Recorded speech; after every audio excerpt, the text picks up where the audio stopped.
ভূমিকম্পের বিপর্যয় এড়াতে আগাম সংকেত পাওয়াটা কি সম্ভব? এই প্রশ্নটি নিয়েই দীর্ঘদিন ধরে গবেষণা করছেন বিজ্ঞানীরা। সম্প্রতি merchant chamber of commerce and ইন্ডাস্ট্রির উদ্যোগে কলকাতায় আয়োজিত হয়েছিল কমব্যাটিং আর্থকুয়েক ডিজাস্টার শীর্ষক এক আলোচনা সভার, যেখানে উপস্থিত ছিলেন রাজ্যের বিপর্যয় মোকাবিলা দপ্তরের মন্ত্রী জাভেদ আহমেদ খান, কেন্দ্রীয় মিনিস্ট্রি অফ আর্থ সায়েন্সেসের সচিব ডক্টর শৈলেশ নায়কের মতো ব্যক্তিবর্গ। আমাদের সব রকমের ব্যবস্থা নেওয়া হয়েছে, অ্যাওয়ারনেসও ক্রিয়েট করা হচ্ছে। তোমরা দেখছো ডিডি বাংলাতে আমরা একটা প্রোগ্রাম দুর্যোগ মোকাবিলা বলে আরম্ভ করেছি অ্যাওয়ারনেস ক্রিয়েট করবার জন্য। সেইখানে আর্থকুয়েকের পয়েন্ট থেকে আমরা আরম্ভ করেছি। আর্থকুয়েক যে হট টপিক এখন, সেটা নিয়ে আমরা আরম্ভ করেছি এবং আমরা সব রকমের দুর্যোগ কিরকম ফ্লাড, কিনা বন্যা থেকে নিয়ে, সাইক্লোন থেকে নিয়ে, কিরকম হচ্ছে ভূমিকম্প থেকে নিয়ে, ধস থেকে নিয়ে সবই আমরা করছি। এবং সেইখানে আমাদের কিরকম হচ্ছে যেটা হচ্ছে ডিস্ট্রিক্ট লেভেলে ভালো কাজ হচ্ছে। আমরা প্রত্যেকটা গ্রামে মানুষকে সচেতন করবার জন্যে ওইখানে কিরকম হচ্ছে সব রকমের ট্রেনিংও দিচ্ছি, সেরকম মানুষের কাছে পৌঁছে যাচ্ছি কী করতে হবে কী করতে হবে না। ধরো একটা বন্যা, যেখানে বন্যা প্রবণ এলাকা আছে, প্রবণ এলাকা আছে, সেই জায়গা আজকে বন্যা যদি হয় তাহলে প্রত্যেক বছরই হয়, তাহলে কী করতে হবে?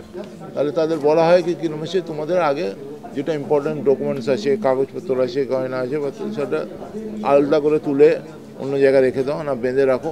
আর এইখানে তোমাদের রেস্কিউ সেন্টার আছে, এইখানে তোমরা বন্যা হতে গেলে, বৃষ্টি হতে গেলে চলে যেতে হবে, ওয়ার্নিং দিতে গেলে তোমাদের মুভ করতে হবে, এইসব আছে। তার সঙ্গে প্রাণহানিটা যদি না হয়, মানুষ যদি প্রপার্টি লস হতে গেলে প্রপার্টি রিপেয়ার করা যায়, তার ড্যামেজ কন্ট্রোল করা যায়, কিন্তু মানুষের প্রাণহানি হতে গেলে একটা ফ্যামিলি রুইন হয়ে যাবে। সেদিকে আমাদের খুব বেশি নজর আছে।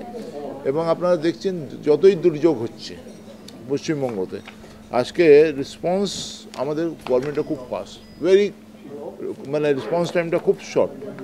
এনডিআরএফের রেসপন্স টাইমটা হচ্ছে 1 ঘন্টা থেকে 2 ঘন্টা, আমাদেরও সেরকম রেসপন্স টাইম 1 ঘন্টা থেকে 2 ঘন্টার মধ্যে আমরা পৌঁছে যেতে। তারপরে ডিস্ট্রিক্টের জেলা শাসকদের আমরা সব রকমের কিরকম হচ্ছে লোক থেকে নিয়ে যন্ত্রপাতি দিয়ে রেখেছি, যাতে কলকাতার দিকে আর না তাকাতে হয়। কেন্দ্রীয় সচিব স্পষ্টতই জানালেন, তারা চেষ্টা করছেন ভূমিকম্প হওয়ার আগে কোনো আগাম সংকেত মানুষের কাছে পৌঁছে দিতে, তবে সেই কাজ খুব একটা সহজসাধ্য নয় বলেই তার মত। No, there is nothing alarming as such, see, because we don't know where earthquake will take place and where it will take place. So I won't say it is an alarming, but the entire Himalayan zone and the foothills are vulnerable to effects of the earthquake. So we should be prepared for it. And to be prepared means that one is the buildings has to be safe, and second is that we ourselves should be conscious that what exactly we have to do during the earthquake so that lives can be saved, because there are ways and means by which even if earthquake occurs, if you follow those things, then the life would be much safer than what we have today.